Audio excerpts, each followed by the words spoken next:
What's good, y'all? It's your boy Ross back at again with another video. So I'm gonna check out how are WWE Championship belts made. Definitely looking forward to checking this particular video out. I mean, the championship belts are what these wrestlers are fighting for at the end of the day. So the belts have to look a certain way. They have to have this look of prestige and look of value to them. So I'm definitely interested to see how some of these iconic WWE Championship belts are made. I like videos like this where you kind of get a behind the scene look on certain things. So we're gonna definitely check this out. Appreciate all love and support. Let's get right into it, man. Here is your winner, and the new. I love Here is your that. winner, and the new WWE Champion. When you think of professional wrestling, what comes to mind? Electrifying moves, larger-than-life personalities, and, of course, the ultimate symbol of greatness, the championship title. Yeah. Rollins with the title. Wait a minute, Seth Rollins with the title. From the big gold to the iconic Yep. winged eagle, these belts aren't just trophies. They're the physical embodiment of legacy and triumph. Let's dive into the untold story of championship belts, where they came from, how they're made, and the incredible journey they take before they ever make it to the ring. Have you ever wondered why wrestling champions fight for belts instead of trophies, medals, or cups like in other sports? Are you kidding me? What makes a belt the ultimate prize in wrestling? Their tradition dates back to boxing in the 19th century, where champions were awarded belts as a symbol of their dominance. The first belt given as a prize for accomplishments within the ring was presented in 1810 by King George III to Damn. bare-knuckle boxer Tom Cribb after he defeated Tom Molyneux. Over time, belts became more than just awards. They turned into symbols of legacy. Some, like the iconic winged eagle or Love Big that Gold, belt. have transcended wrestling itself, representing entire eras and evoking memories of the legends who held them. Others, like the 24/7 title, Whoa. show how even something comedic can still be a tool for entertainment and storytelling. It's not just about winning, it's about wearing that win, showing it off every time you walk into an arena, step into the ring, or face a new challenger. It's personal, it's visible, and it carries a legacy that no other prize can match. Wrestling championship titles have come a long way from their humble beginnings. Early championship belts were simple, often plain leather straps with small metal plates. Classic, classic, classic. Love this style right here. Love the winged eagle. Love this one. Classic. Classic, man. Love it. Like I said at the beginning of the video, when you see these belts, you automatically think of a wrestler that held them. You automatically think of a time where you was watching wrestling maybe on a regular basis and you remember your favorite wrestler walking out with that belt on, and it made you feel like, you may wanted to be a wrestler yourself at one point, or, made you want to wrestle with your friends to see who was going to be the undisputed champion. It brings out those type of emotions. A good belt design will always have you thinking about a time where you was watching wrestling on a regular basis, or bring you back to a time period, in yesteryear. But as wrestling grew into a global phenomenon, so did the complexity and grandeur of its championships. Each belt tells its own story, reflecting the era it was created in. WWE's first versions of his World Championship paralleled the era in simplicity. Big When gold. San Martino went on his hard-to-fathom world title run from 1963 to 1971, WWE wasn't as flashy as it is today. It had a closer resemblance to sports, featuring two men grappling in the ring in a slower, straight-ahead product. It makes sense then that the world title was less ornate than what today's superstars carry around. During San Martino's first WWE title reign, the belt went through a number of changes. The most famous of those versions featured the shape of the United States on a leather strap and little else. But the title was set to make a long leap in its evolution. The iconic winged eagle of the 1980s Love it. symbolized the larger-than-life personalities of the golden era. The winged eagle design brought back the familiar Love it. globe and eagle elements of previous versions in a sleeker, more memorable Love that package. belt, man. It's a title that looks good on today's superstars, as it did Bret Hart, Randy Savage, and company. While the spinner belt of the 2000s captured the flash and spectacle of the ruthless aggression and PG era, the title symbolized WWE's move away from the Attitude Era, entering a safer, glitzier, and more family-friendly. I'm gonna be honest with you. I didn't have a problem with the spinner belt when it first became a thing, because around that time, if you guys remember, it was it was kind of a popular trend. If you guys remember, there was these rims called spinners. So essentially, it's a rim on top of another rim, and when your car stopped, the rims kept spinning. So that was a thing. That was a legit thing, a car trend. And, it was part of the hip hop community. And John Cena, his character was a part of that community. So it was one of those things where, they kind of hopped on the trend there and brought it to the championship style belt. So I didn't have a problem with the spinner belts because that was something that I would see, in rap videos and music videos all the time. Hell, back then, if I was able to get a car, I wanted spinners on my rims. Like, I wanted spinners on the car, which, obviously wouldn't do that now. But back then, I just thought they were cool. They were just a cool piece to have on your vehicle. And, people had spinner chains and stuff like that. It worked for that time period. I didn't have a problem with it. I know some people didn't like it, but I didn't have a problem with it. Period. Getting spun like 22s. Designs like the big gold belt radiated timeless prestige, while custom belts like Stone Cold Steve Austin's Smoking Skull or The Fiend's Twisted Dragon reflected the unique personalities of the champions who held them. Wrestling promotions have also used belt designs to mark significant transitions. When WWE introduced the WWE World Heavyweight Championship in 2014, it got rid of the old WWE scratch logo on the center plate and replaced it with a sleeker WWE Network logo to make WWE's logo really pop. But WWE burned it out by making all its top championships follow the same mold. Plus, having the side plates on the title being different for each champion really helped the title unique to each person, which were introduced by The Rock back in 2013. I remember this. When WWE introduced the Universal Champion. Oh boy. People are not fans of this. Originally, I wasn't because it didn't look good. It looked hideous. In my opinion at the time, it didn't look good, bro. It didn't. I was just like, what is this? I just wasn't a big fan of the red strap on there. Didn't too much care for it. And then when it got it was brought over to Monday Night Raw, the blueberry belt, I wasn't a big fan of that. But over time, the people that was holding the championships, you kind of, just got used to it. I just wasn't a big fan of how they, just the color of the straps. I get it. The color of the straps was supposed to represent the brand. I just personally didn't care for it. But over time, you got used to it. Championship in 2016, its bold red leather strap sparked debate among fans, but undeniably marked the dawn of a new era. Similarly, updates to the Intercontinental and United States Championships modernized these historic titles while paying homage to their roots.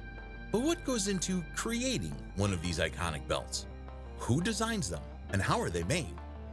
Let's dive into the craftsmanship and artistry behind wrestling's most coveted prizes. Creating a championship belt isn't just a job, it's an art form. These iconic prizes are handcrafted by skilled artisans who combine traditional techniques with modern tools to bring each design to life. It all starts with a vision. When a new belt is commissioned, designers sketch out concepts, often collaborating with wrestling promotions to align the design with the belt's purpose and history. For example, the bold, clean lines of the current WWE Championship reflect the global, corporate image of the brand, while belts like the United States Championship in 2020 modernized the classic title while preserving its patriotic symbolism. Similarly, the Fiend's custom Universal Championship captured the eerie, unsettling nature of Bray Wyatt's character. Once the design is approved, the real work begins. The centerpiece of any belt, the plates, are crafted from materials like brass, zinc, or even precious metals. Artisans create detailed molds for each plate, casting them into shape before refining the intricate details by hand. Using chisels, files, and automated tools, they bring the design to life, carving logos, symbols, and patterns into the metal. After shaping, the plates are polished to perfection and plated with gold, silver, or rhodium, giving them their signature shine. Crystals, and sometimes even genuine gemstones, are set into the designs to add that extra level of prestige and elegance. The strap is just as important. Like that, the crown jewel belt that they introduced this year, that shit was ridiculously huge. Just nothing but all types of jewels and gems in there, and that's why it's overseas right now in Saudi Arabia. They're not letting the wrestlers take that one back home or anything like that. That's staying over there with in a case somewhere. This I can understand why that would be in a case somewhere, because that's just a lot of jewels. It's a huge belt, but I mean, these are belts that they carry with them. They carry them with them wherever they go. So, obviously they gotta be made, to last and be durable or whatnot. But I just find it really interesting how, these are the items that people associate greatness with. And there's been so many iterations of different belts over the years. I just find it pretty dope. Videos like this are quite, informative and interesting to watch. Important as the plates. Made from high quality leather, it's carefully measured, cut, and dyed before being stitched and embossed with custom patterns. The leather is then curved and shaped to ensure it fits naturally around a wrestler's waist or shoulder, blending durability with comfort. For master craftsmen like Dave Milliken and the late Reggie Parks, legends in the belt making world, this process can take weeks or even months. They've created some of the most recognizable belts in wrestling history, from the Winged Eagle to the Big Gold. These belts aren't just made for the ring. They're built to withstand travel, appearances, like I was just saying, and the physicality of professional wrestling. Once a championship belt is crafted, you might think it's the only one of its kind. But in reality, multiple versions of the same title exist, each serving a specific purpose. The belt you see raised in victory at a pay-per-view might not be the same one you see at a press event or a fan meet and greet. Yeah. WWE has titles specifically for television. Well, let me tell you something, brother. That makes sense. These belts are designed to shine under bright lights and look flawless in close-ups, ensuring they capture every intricate detail on camera. On the other hand, there are travel belts or appearance belts, which champions take with them on the road. They are built to withstand frequent handling, wear and tear, and the unpredictable nature of life on the road. Yeah. But why go through the trouble of creating multiple versions? Well, it's a combination of practicality and preservation. Wrestling is a highly physical sport, and belts take a beating in the ring, getting tossed, slammed, and even used as weapons. Yeah. Now, here's the part that might surprise you. These belts don't come cheap. Of course. A WWE Championship belt can cost anywhere from $10,000 to $40,000 or more to produce, depending on the material. That sounds about right. That sounds about right. I wouldn't expect them belts to be pretty cheap at all. I mean, these are your flagship belts. Even the ones that they probably use for like media purposes, and then the ones that they use when they're actually going out to the ring. I'm pretty sure they're also expensive as well. But I mean, this is your flagship item right here. This signifies your champion and the lineage of your company and your brand. There better be some money invested into that. And craftsmanship involved. Some belts, like those with intricate gold plating or custom designs, can push that price even higher. Yep. And that's just for a single version. Now take a look at the men's and women's WWE Crown Jewel Champion. I was just talking about that. Look at this. Look at this shit. Look how huge this is. Yeah, they're not taking this on the road. It's definitely staying over there in Saudi, man. Championships. They are amongst the most expensive title belts made in WWE history. They are so valuable that even the champions were not allowed to take the belts with them, and instead, both the belts are kept with WWE in Saudi Arabia itself. The champions are instead awarded a ring. Yep. WWE Crown Jewel Championships are estimated to be worth over $1 million. That makes sense. That makes sense. That's why they didn't take them. That makes sense. I'm sure they probably use real jewels, diamonds, and all that other stuff. $1 million. When you look at it, it looked like it's worth $1 million. That makes sense. That's why there ain't no way they were gonna let Liv and Cody take that shit back on the plane. Hell no. What? Damn. WWE Crown Jewel Championships are estimated to be worth over $1 million. This estimation is a result of the immense beauty and the fact that it's made of 50-carat diamonds. Yep. In kayfabe, however, the honor may be given to the WWE $1 Million Championship, which, as the name suggests, was valued in millions.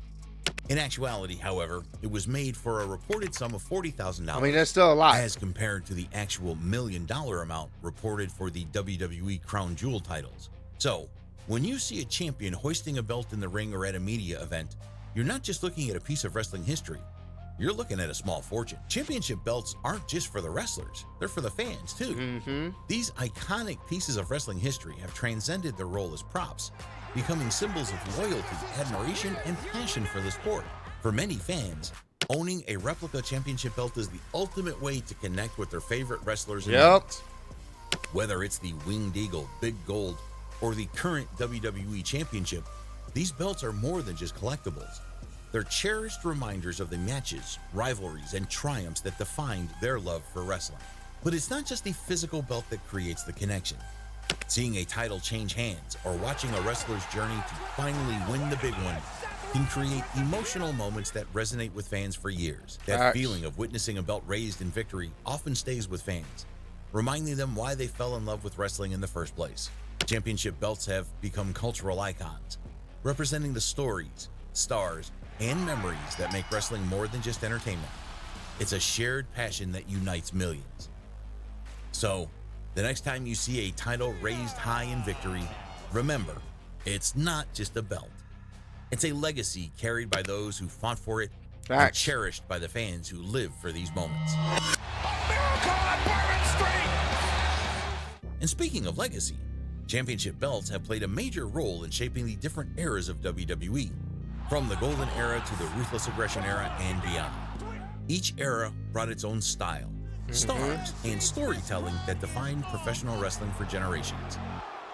If you're curious to learn more about how WWE has evolved over the decades, don't miss our deep dive into all eras of WWE. Hey, we may have to check that one out too, man. This was definitely dope. I'm going to go ahead and give this a like. And this is the channel, The Wrestling Zone. Go subscribe to him. I'm going to link the original video down below. This was definitely dope, man. Very informative. I love videos like this. And, you know, this video was to, you know, to show the appreciation of, you know, the championship belts that these guys and girls wrestle for on a, you know, day-to-day basis. This is what they're fighting for. So obviously the belts themselves have to have this certain type of look, certain type of prestige to it, because what are the wrestlers fighting for? What are we supposed to care about the wrestlers getting in that ring for if it's not to hold one of these prestigious championships? So comment down below. Let me know, what's your favorite wrestling championship belt of all time? It doesn't matter what company it is, company that it's in right now or was in the past. You let me know your favorite wrestling championship belt design of all time. But I appreciate all love, support. Road to 150K. Appreciate y'all kicking with me. See you on the next one. Peace.